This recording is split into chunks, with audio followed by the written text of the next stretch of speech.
मंदिर में आन विराजो मेरे राधे श्याम मेरे। मन मंदिर में आन विराजो मेरे राधे श्याम मेरे। मन मंदिर में आन विराजो वासुदेव श्री श्याम मेरे। मन मंदिर में आन विराजो वासुदेव श्री श्याम मेरे। मन मंदिर में आन विराजो मेरे राधे श्याम मेरे। मन मंदिर में आन विराजो मेरे राधे श्याम। हो जाता है सब आसान धरूं तेरा ध्यान जब श्री श्याम। हो जाता है सब आसान तेरा ध्यान धरूं जब श्याम मेरे। मन मंदिर में आन विराजो वासुदेव श्री श्याम। तेरी छवि मैं खूब निहारूं मोर मुकुट से तुझे संवारूं। तेरी छवि मैं खूब निहारूं मोर मुकुट से तुझे संवारूं। बाजे जब बंसी की तान नमन करूं तुमको आठों याम। बाजे जब बंसी की तान नमन करूं तुमको आठों याम मेरे। मन मंदिर में आन विराजो मेरे राधे श्याम मेरे। मन मंदिर में आन विराजो वासुदेव श्री श्याम। ओ नटखट लाला ओ नंद गोपाला बंसी बजाए मुरली वाला। ओ नटखट लाला नंद गोपाला बंसी बजाए मुरली वाला। अर्जुन को देकर दिग्दर्शन रणभूमि को साधा प्रतिक्षण। अर्जुन को देकर दिग्दर्शन रणभूमि को साधा प्रतिक्षण। मुझे भी पार लगा दो घन श्याम बसो मेरे अंतर मन में श्याम। मुझे भी पार लगा दो घन श्याम बसो मेरे अंतर मन में श्याम मेरे। मन मंदिर में आन विराजो मेरे राधे श्याम मेरे। मन मंदिर में आन विराजो वासुदेव श्री श्याम। राधा प्रेम की आस लगाए जोगन बन मीरा तुमको ध्याए। राधा प्रेम की आस लगाए जोगन बन मीरा तुमको ध्याए। ओ प्रभु मैं चाहूं एक वरदान विराजो कंठ में मेरे श्याम। प्रभु मैं चाहूं एक वरदान विराजो कंठ में घन श्याम। करता नित में तुम्हारा ध्यान पधारो नंद गोपाला श्याम। करता नित में तुम्हारा ध्यान पधारो नंद गोपाला श्याम मेरे। मन मंदिर में आन विराजो वासुदेव श्री श्याम मेरे। मन मंदिर में आन विराजो वासुदेव श्री श्याम मेरे। मन मंदिर में आन विराजो मेरे राधे श्याम मेरे। मन मंदिर में आन विराजो मेरे राधे श्याम। जय श्री कृष्णा। आज के इस श्रीमद् भागवत महापुराण के प्रवचन सत्र में आप सबका स्वागत है। कल जब हम भागवत पर चर्चा कर रहे थे, श्रीमद् भागवत का महात्म्य जो पद्म पुराण के उत्तर खंड में बताया गया है, उस पर जब हम चर्चा कर रहे थे तो नारद मुनि की मुलाकात चारों कुमारों से हुई थी। सनक, सनंदन, सनातन और सनत कुमार, ये चारों कुमार ब्रह्मा जी के मानस पुत्र हैं। देखने में छोटे छोटे हैं, 5-5 वर्ष की आयु इनकी जान पड़ती है, लेकिन हैं ये सबसे प्राचीन और बड़े ज्ञाता हैं। भगवान के नाम का सुमिरन करते हुए एक एक बारी बारी से श्रीमद् भागवत महापुराण की कथा सुनाते रहते हैं और बाकी उस कथा का आनंद लेते हैं। ऐसे ही कथा का रसास्वादन करते हुए एक बार चारों कुमार बद्रीनाथ धाम में विशालपुरी में इकट्ठा हुए थे। वहां उन्होंने नारद मुनि को देखा। उन्होंने देखा कि नारद मुनि का मुंह बिल्कुल उतरा हुआ है, वो शोकाकुल हैं, चिंता से आतुर हैं। उनको देखकर कुमारों से रहा नहीं गया और उन्होंने नारद जी को अपने पास बुला लिया। पूछा कि ये दीनहीन मुख बना के कहां जा रहे हो, कहां से आए हो, इतनी जल्दी में तुम कहां जाने की इच्छा रखते हो। नारद जी से जब ये सब प्रश्न पूछे तो नारद जी के मन का जो दर्द था वो बाहर निकल आया। उन्होंने अपने मन की पीड़ा कुमारों के सामने रख दी। कहा कि मैं तो जानता था कि पृथ्वी लोक सभी लोकों में सबसे ज्यादा महान है, पवित्र करने वाली पावन भूमि है ये धरती, और उसमें भी भारतवर्ष। और इसलिए अपने मन को शांति प्रदान करने के लिए, संतोषमय शांति देने के लिए नारद मुनि पृथ्वी पर आए।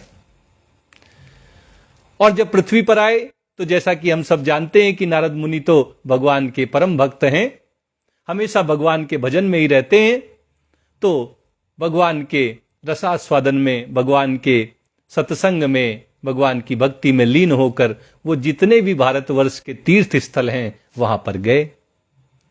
उन्होंने बताया कि वो पुष्कर गए, जो तीर्थों के गुरु हैं, प्रयागराज गए, जो तीर्थों के राजा हैं, काशी गए जहां स्वयं बाबा विश्वनाथ विराजते हैं, नासिक गए, हरिद्वार गए, कुरुक्षेत्र गए, श्रीरंगपट्टनम गए और रामेश्वरम भी वो गए। उनकी इच्छा थी कि इन तीर्थ स्थानों पर भ्रमण करके वहां पर जो भी संत इकट्ठा हुए हैं उनसे सत्संग का लाभ उठाकर उनके मन को संतोष देने वाली शांति प्राप्त हो जाएगी। लेकिन ऐसा कुछ हुआ नहीं। नारद जी कहते हैं कि वो तीर्थों में इधर उधर विचरते तो रहे, लेकिन उनको मन को संतोष देने वाली शांति प्राप्त नहीं हो पाई। कुमारों ने पूछा, ऐसा क्यों हुआ, क्यों तुम्हें शांति नहीं मिली? तो नारद जी ने बताया कि जैसा सोच कर मैं आया था कि ये सर्वोत्तम लोक है, वैसा मुझे यहां कुछ नहीं मिला। कलयुग ने सारा का सारा खेल पलट दिया है, सारी की सारी बाजी पलट दी है। उन्होंने कहा कि इस समय अधर्म का जो सहायक है, अधर्म को जो बल देने वाला है, वह कलयुग सारी पृथ्वी को पीड़ित करके रखे हुए। जिन यम नियम का पालन करके मनुष्य भगवत प्राप्ति के लिए उपाय करता है, साधन करता है, वह सत्य, तप, शौच, बाहर भीतर की पवित्रता, दया और दान, ये सब अब कुछ नहीं बचा है। नारद जी बोले कि बेचारे जो जीव हैं वो तो अपना पेट पालने में ही लगे हुए हैं। मंदा सुमंद मतयो मंद भाग्या ह्युपद्रुता, ये मंद हो गए हैं, आलसी हो गए हैं, मंद बुद्धि हो गए हैं, इनका भाग्य भी मंद पड़ गया है, भाग्यहीन हो गए हैं और उपद्रवग्रस्त हो गए हैं। जीवन में कुछ ना कुछ उपद्रव इनके चलते ही रहते हैं। और जिनके ऊपर मनुष्यों का कल्याण करने की जिम्मेदारी थी, वे संत भी अब पाखंडी हो गए। पाखंड निरता संतो विरक्ता सपरिग्रह, जो संत हैं वो पाखंड में लग गए हैं, दिखावे में लग गए हैं, झूठे आचरण में लग गए हैं, दंभ में पड़ गए हैं। विरक्ताः सब परिग्रह, कहने के लिए तो विरक्त हैं, लेकिन स्त्री धन सब कुछ संग्रह कर रहे हैं, सब का परिग्रह कर रहे हैं। किसी ने बोला कि अरे ये आवाज कहां से आ रही है? तो किसी ने कहा कि बाबा मौनी बाबा का आश्रम है, ये आवाजें वहीं से आ रही हैं, वहां सत्संग चल रहा है मौनी बाबा के आश्रम में, मौनी बाबा के यहां सत्संग चल रहा है। और किसी ने कहा कि ये लड़के बच्चे किसके घूम रहे हैं? तो किसी ने कहा कि अरे ये ब्रह्मचारी बाबा के बच्चे यहां घूम रहे हैं, ये उछल कूद बचाते हुए जो बच्चे हैं ये सब ब्रह्मचारी बाबा के बच्चे। नारद जी कहते हैं पाखंड निरता संतो विरक्ता सपरिग्रह, पाखंड में लग गए संत और जो विरक्त कहलाते हैं वो सब स्त्री धन आदि के संग्रह में लग गए। आगे नारद जी ने कहा कि अब तो कलयुग में ऐसे दिन आ गए हैं कि घर में स्त्रियों का शासन चलने लगा है, स्त्रियां निर्धारित करती हैं कि क्या होगा कैसे होगा, और जो सलाहकार हैं वो साले हो गए हैं। अब अपने पिता से अपने भाई से कोई सलाह नहीं लेता, सालों से सलाह ली जा रही है, और लोभ के कारण अब कन्याओं की खरीद फरोख्त हो रही है, दहेज ले देकर शादियां की जा रही हैं। और जो दंपति हैं, पति पत्नी हैं, वो भी प्रेम पूर्वक नहीं रहते, कलह मचा रहता है। ये सब तो आप स्वयं देखते हैं, आपका अपना अनुभव है, इसके लिए ज्यादा मुझे व्याख्या करने की आवश्यकता नहीं है, ये सब आपके चारों तरफ खूब दिखाई दे रहा है। और जो महात्माओं के आश्रम हैं, तीर्थ स्थल हैं, नदियां हैं, इन सब के आसपास जो विधर्मी हैं वे सब इकट्ठा हो गए हैं। व्यापार के उद्देश्य से, लोगों को लूटने के उद्देश्य से उन्होंने अपना जमावड़ा वहां कर लिया है। वे जाने वाले यात्रियों को जो धर्म का अनुष्ठान करने के लिए वहां पहुंचते हैं उनको लूटते रहते हैं। और इतना ही नहीं, उन दुष्टों ने बहुत सारे देवालय भी नष्ट कर दिए हैं। नारद जी कहते हैं कि उनको तीर्थ स्थानों में न कोई योगी दिखा, न कोई सिद्ध दिखा, न ज्ञानी दिखा, और न कोई सत्कर्म करने वाला ही दिखा। अच्छा, आजकल महाकुंभ तो चल ही रहा है, मीडिया में आप खूब देख रहे होंगे, बहुत सारे संत मीडिया में दिखाई जा रहे हैं, बड़े बड़े महापुरुष जो सिद्ध हैं दिखाए जा रहे हैं ना? नहीं दिखाए जा रहे हैं, कुछ विरले लोग दिखाए जा रहे हैं, लेकिन जो वास्तविकता में संत हैं, जिन्होंने अपना जीवन तपस्या करके बिताया है, उनकी तरफ किसी का ध्यान नहीं जा रहा है, क्योंकि वो मीडिया के सामने आएंगे नहीं और मीडिया कभी उनके पास जाने की जरूरत नहीं करेगा। नारद जी को भी कोई संत नहीं दिखा, कोई योगी नहीं दिखा, किसी तरह का सत्कर्म करने वाला कोई नहीं मिला। नारद जी कहते हैं कि इसका कारण मनुष्य नहीं है, इसका कारण कलयुग का प्रभाव है। कहते कलयुग रूपी जो दावा नल है, जैसे जंगल की आग फैल जाए तो फिर उसको कोई रोक नहीं पाता, ऐसे ही जो कलयुग का प्रभाव है वो दावा नल की तरह फैल गया है, और सारे के सारे भगवत प्राप्ति के धर्म के जो साधन हैं वे सारे के सारे इस दावा नल में जलकर भस्म हो गए हैं। और दुर्दशा ऐसी हो गई है कि जो अन्न अपने खाने के लिए उत्पन्न किया जाता था, सबका पेट पालने के लिए उत्पन्न किया जाता था, अब वो बाजारों में बिकने लगा है।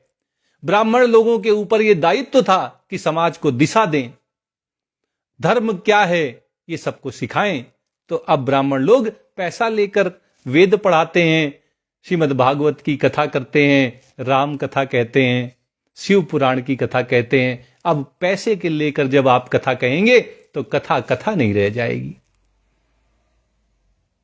अब पैसे के चक्कर में लोग कथा कम और स्वांग ज्यादा रचा रहे हैं। इसी तरह जो स्त्रियां हैं, पहले पतिव्रता होती थीं, अपने चरित्र पर ध्यान देती थीं, अब धीरे धीरे स्त्रियां भी वैश्यावृत्ति से निर्वाह करने लगी हैं। अब अपने शरीर की पवित्रता को बिल्कुल भी महत्व नहीं दिया जा रहा है। नारद जी के इन वचनों को सुनकर कुमारों को बड़ा धक्का सा लगा। नारद जी कहते हैं कि इस तरह कलयुग के दोष देखते हुए और पृथ्वी पर तीर्थ स्थानों का भ्रमण करते हुए वे यमुना तट पर पहुंचे। ये वही यमुना का तट है जहां कभी हमारे कृष्ण कन्हैया लाल ने अपनी लीलाएं की थी। वृंदावन के नाम से हम इस परम धाम को जानते हैं। बोलिए वृंदावन धाम की जय, कृष्ण कन्हैया लाल की जय, राधा रानी की जय। जय जय श्री राधे, जय जय श्री राधे, जय जय श्री राधे। तो नारद जी पहुंच गए वृंदावन में। अब वृंदावन में जब नारद जी पहुंचे तो उन्होंने बड़ा आश्चर्यजनक एक वृत्तांत वहां देखा। उन्होंने देखा, कहा, तत्राश्चर्यम मया दृष्टम श्रूयताम तन्मुनीश्वराः, एका तु तरुणी तत्र निषण्णा खिन्न मानसा। नारद जी कहते हैं कि हे मुनिवरों, सुनिए, मैंने वृंदावन में पहुंचकर एक बड़ा आश्चर्य देखा। क्या आश्चर्य देखा? वहां एक युवती, एक स्त्री खिन्न मन से बैठी हुई थी। क्या देखा नारद जी ने? कि एक स्त्री दुखी होकर, निबला होकर बैठी हुई है। और वो अकेली नहीं थी, उसके पास दो वृद्ध पुरुष अचेत अवस्था में पड़े हुए थे। वृद्धौ द्वौ पतितौ पार्श्वे निःश्वसन्तावचेतनौ, शुश्रूषन्ति प्रबोधन्ति रुदति चातयोः पुरः। नारद जी कहते हैं कि उस स्त्री के पास, जवान स्त्री के पास दो वृद्ध पुरुष अचेत अवस्था में, बेहोश हालत में पड़े हुए थे और जोर जोर से उनकी सांसें चल रही थी। और वह जो युवती है वो उनकी सेवा करती है। उनकी सेवा करती हुई कभी तो उनको जगाने का, उनको चेतना में लाने का प्रयास करती है और कभी कभी उनके सामने रोने लगती है। ऐसी करुणाजनक स्थिति नारद मुनि के सामने आ गई। स्त्री तो जवान है और जो पुरुष हैं दोनों वृद्ध हैं, बेहोश हालत में पड़े हैं, सांसें जोर जोर से चल रही हैं। वो बेचारी स्त्री कभी तो उनको जगाने का, उनको उठाने का प्रयास करती है और जब नहीं उठते तो रोने लगती है, बिलखने लगती है। 10 दिक्षु निरीक्षन्ति रक्षितारं निजं वपुः, वीज्यमाना सती स्त्री भी बोध्यमाना मुहुर्मुहुः। नारद जी कहते हैं जब वो उन पुरुषों को नहीं जगा पाती, उनमें चेतना का संचार नहीं कर पाती, तो वो अपने शरीर के रक्षक परमात्मा को 10 दिशाओं में देखने लगती है। सोचती है कि मेरे प्रभु आएंगे, मुझे इस विकट परिस्थिति से बाहर निकालेंगे। इस उद्देश्य से वो चारों तरफ भगवान को खोजती है। और वो स्त्री अकेली नहीं है, उसके चारों ओर सैकड़ों स्त्रियां हैं। वे पंखा उसके ऊपर डुला रही हैं, पंखा उसको हवा दे रही हैं ताकि वह शांत हो जाए, उसको सांत्वना दे रही हैं और बार बार उसको समझा रही हैं। दृष्ट्वा दूराद गतः सोहम कौतुकेन तदंतिकम, माम दृष्ट्वा चोत्थिता बाला विह्वला चाब्रवीत वचः। नारद जी कहते हैं कि जब वो दूर से इस चरित्र को देख रहे थे, उस स्त्री की जो दशा थी उसको दूर से ही नारद मुनि जब देख रहे थे, तो उस स्त्री ने नारद मुनि को देख लिया और कौतूहल के वशीभूत होकर वह स्त्री की दशा देखकर नारद मुनि उसके पास चले गए। सोचा कि देखूं जाके कि क्या है, क्यों ये स्त्री ऐसे रो रही है, बिलख रही है, और ये पुरुष कौन है जो इस युवती स्त्री के पास दो वृद्ध पुरुष हैं, ये कौन है? इस जिज्ञासा से नारद मुनि उस स्त्री के पास चले गए। अब जब नारद मुनि उस स्त्री के पास पहुंचे तो वो स्त्री खड़ी हो गई और खड़ी होकर व्याकुलता से नारद मुनि से कहने लगी। क्या कहती है? बालोवाच, युवती ने कहा, भो भो साधो क्षणं तिष्ठ मच्चिंतामपि नाशय दर्शनम तव लोकस्य सर्वथा अघहरम परम। युवती तो नारद मुनि को जानती थी। ऐसा लगा जैसे पहले से जानने वाले कोई उसे मिल गए हैं, और इसलिए वो कहती है कि भो भो साधो, अजी महात्मा जी क्षण भर के लिए ठहर जाइए, क्षणम तिष्ठ। हे महामुनि थोड़ी देर आप रुक जाओ। किस लिए रुक जाओ? मत चिंतामपि नाशय, मेरी चिंता को नष्ट कर दो। उसकी क्या चिंता है? उसकी चिंता है कि उसके सामने दो पुरुष अचेत अवस्था में बेहोशी की हालत में पड़े हुए हैं। यही तो चिंता है। इस चिंता को दूर करने के लिए मानो उसको सहारा मिल गया। नारद मुनि को देखकर उसके अंदर एक विश्वास जगा है कि नारद मुनि हैं, ये सारी समस्याओं का हल जानते हैं, आज ये मेरी चिंताओं को भी नष्ट कर देंगे। और इसलिए कहती है मत चिंता मपि नाशय, मेरी चिंताओं का नाश कर दीजिए। और क्योंकि नारद मुनि को वो पहले से जानती थी, इसलिए नारद मुनि की महिमा को वो बखान करती है। कहती है दर्शनम तव लोकस्य सर्वथाघहरम परम। कहती है कि हे प्रभु, हे महात्मा, आपके दर्शन संसार के सभी पापों को सर्वथा नष्ट करने वाले हैं। अगर किसी संत महापुरुष के दर्शन मात्र हो जाएं तो समझो सारे संसार के जो पाप हैं वो नष्ट हो जाएं। सारे जीवन के जो जन्मों जन्मों के पाप हैं वो सब केवल और केवल सत्पुरुषों के दर्शन मात्र से नष्ट हो जाते हैं। ऐसा उन पर उनका तेज होता है। जैसे आजकल आप सब देखते होंगे प्रेमानंद जी हैं, केवल उनको हम लोग मोबाइल में देख लेते हैं, टीवी पर देख लेते हैं, और जैसे हमारे सारे पाप नष्ट हो गए, हमारे जीवन से अशांति, दुख, कलह सब नष्ट हो गए। तो नारद मुनि तो देवर्षि हैं, देवताओं के ऋषि और मुनीश्वरों के भी मुनि हैं। वो ब्रह्मा जी के पुत्र हैं, और इसलिए नारद मुनि जो हैं वो इतने तेजवान हैं कि उस स्त्री को लगा कि इनको देखकर ही सारे पाप नष्ट हो गए और मेरी सारी चिंताएं अब ये नष्ट कर देंगे। आगे वो युवती कहती है बहुधा तव वाक्येन दुख शांतिर भविष्यति यदा भाग्यम भवेद भूरी भवतो दर्शनम तदा। युवती कहती है कि आपके वचनों से मेरे दुख की भी बहुत कुछ शांति हो जाएगी, मेरे दुख शांत हो जाएंगे। जब हम किसी का प्रवचन सुनते हैं, सत्संग करते हैं, संतों की वाणी का रसास्वादन करते हैं, तो हमारे दुख नष्ट हो जाते हैं, क्योंकि दुख तो है नहीं, हमारे बनाए हुए दुख हैं। और इसलिए जब हमें सही नजरिया संतों के माध्यम से प्राप्त हो जाता है, तो जैसे ही नजर बदली, नजर के बदलते ही नजारे बदल जाते हैं। दुख जो थे ही नहीं, हमने बना रखे थे, वे अपने आप नष्ट हो जाते हैं। और वो युवती कहती है यदा भाग्यम भवेद भूरि भवतो दर्शनम तदा। आप जैसे महापुरुष के दर्शन तो तब होते हैं जब मनुष्य का भाग्य बड़ा हो जाता है। मतलब बड़ा भाग्यशाली मनुष्य ही संतों के दर्शन पाता है, तभी संतों के दर्शन हुआ करते हैं। संतों के दर्शन अगर आपको प्राप्त हो रहे हैं अपने जीवन में, तो निश्चित मानिए कि आप बड़े भागी हैं।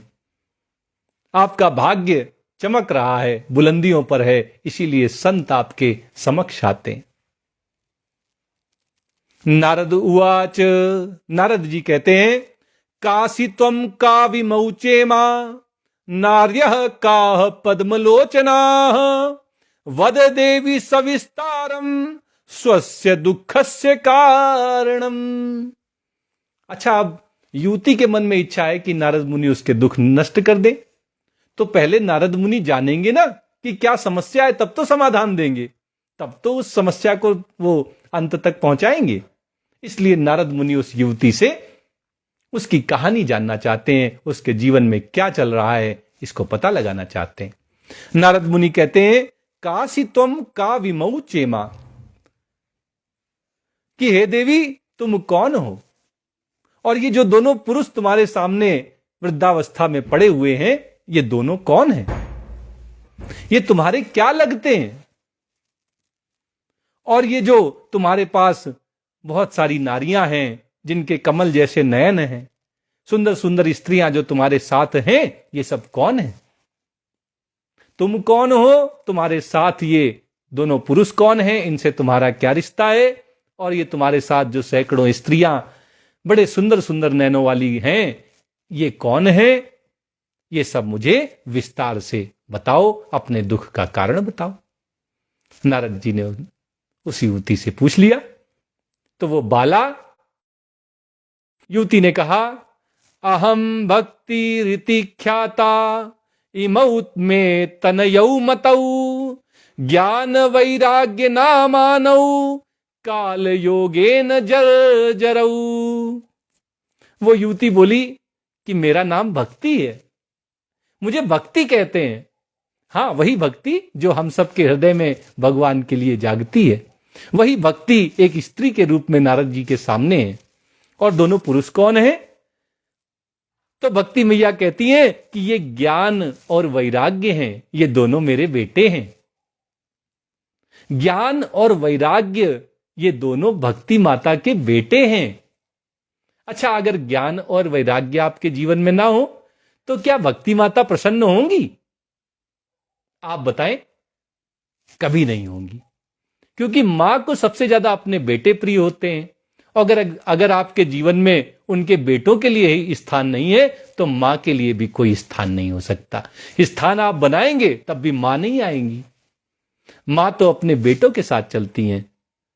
और इसलिए जिसके जीवन में ज्ञान नहीं है, जिसके जीवन में वैराग्य नहीं है, वो चाहे जितनी भक्ति कर ले, वो केवल और केवल अंध भक्ति होगी, केवल और केवल अंध भक्ति होगी। वो भक्ति नहीं हो सकती। बिना ज्ञान और वैराग्य की भक्ति भक्ति नहीं कहलाएगी। तो भक्ति माता है और उनके दो बेटे हैं, ज्ञान और वैराग्य। लेकिन ये क्या, माता तो जवान है और बेटे दोनों बूढ़े हो गए। तो भक्ति माता कहती है न जर्जरऊ, ये क्षीण हो गए हैं, जर्जर हो गए हैं, वृद्धावस्था को प्राप्त हो गए हैं और ऐसी दशा में पहुंच गए हैं।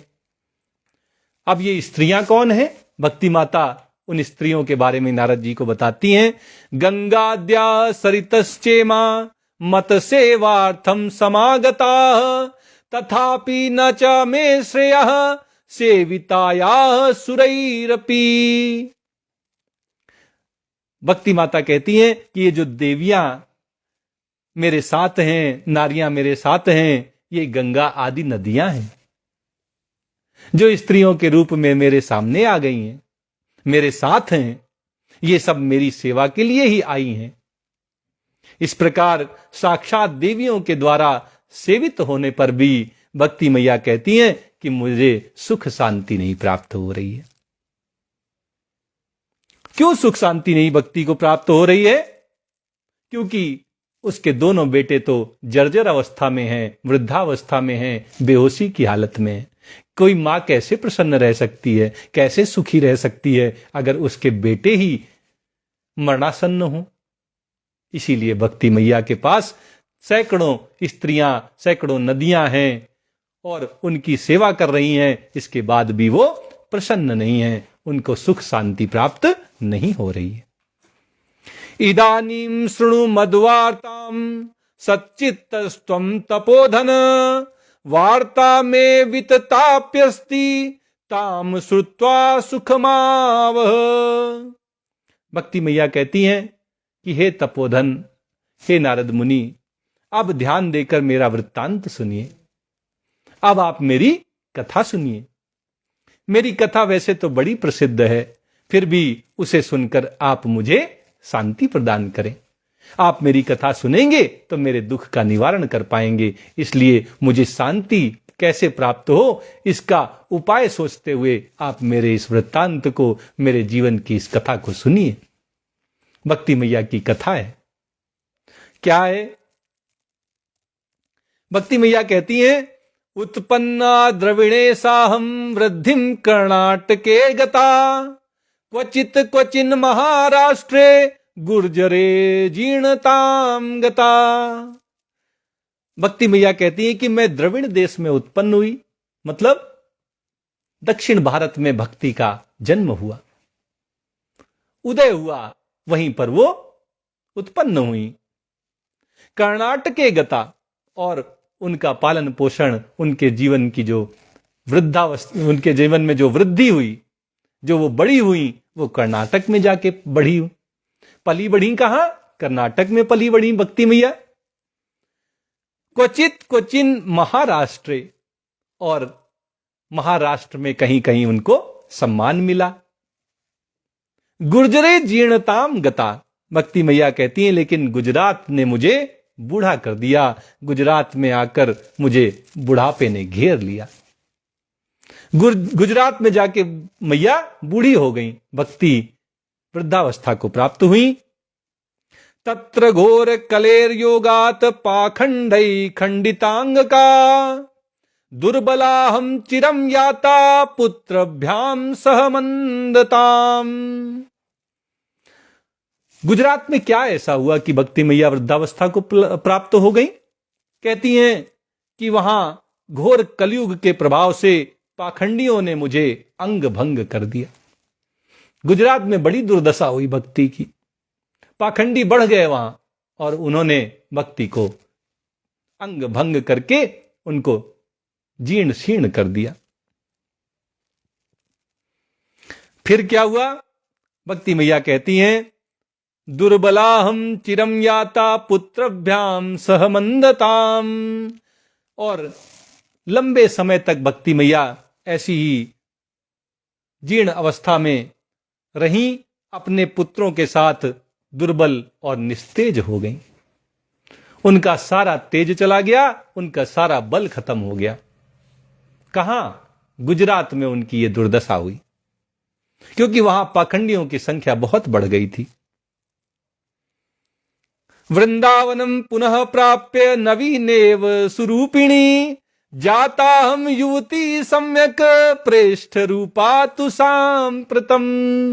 नारद मुनि से वो युवती भक्ति मैया कहती हैं कि वैसे तो मैं बहुत बूढ़ी हो गई थी गुजरात में रहते हुए, लेकिन जब मैं यहां वृंदावन में आई तब से पुनः मैं परम सुंदरी हो गई हूं, सुरूपवती हो गई हूं, नवयुवती हो गई हूं।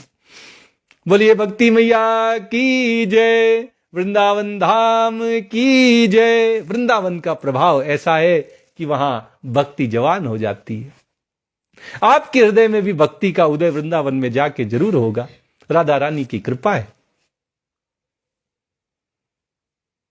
वो बरसाने वाली की कृपा से आपके जीवन में भक्ति जो है वो भी नवयुवती हो जाएगी, स्वरूपवती हो जाएगी, और वह परम सुंदरी हो जाएगी। आपके जीवन में भी भक्ति का उदय हो जाएगा। लेकिन भक्ति तो जवान हो गई वृंदावन में, ज्ञान और वैराग्य का क्या हुआ?